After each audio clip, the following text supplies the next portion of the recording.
Hi friends, ഞാൻ Das. Welcome to my YouTube channel. നമ്മൾ ഈ കാണുന്ന കാന്താരി മുളക് ചെടിയെക്കുറിച്ച് ഒരു വീഡിയോ ഏതാനും ദിവസങ്ങൾക്ക് മുമ്പ് നമ്മുടെ ചാനലിൽ പോസ്റ്റ് ചെയ്തിട്ടുണ്ടായിരുന്നു.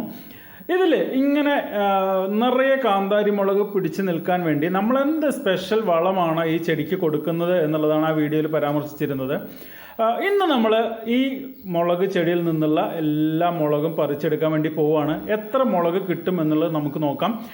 പഴയ വീഡിയോ അല്ലെങ്കിൽ നമ്മൾ ഏതാനും ദിവസങ്ങൾക്ക് മുമ്പ് പോസ്റ്റ് ചെയ്ത വീഡിയോ കണ്ടിട്ടില്ലാത്ത ആളുകൾക്ക് അത് ഡിസ്ക്രിപ്ഷനിൽ ഉണ്ടാവും കേട്ടോ.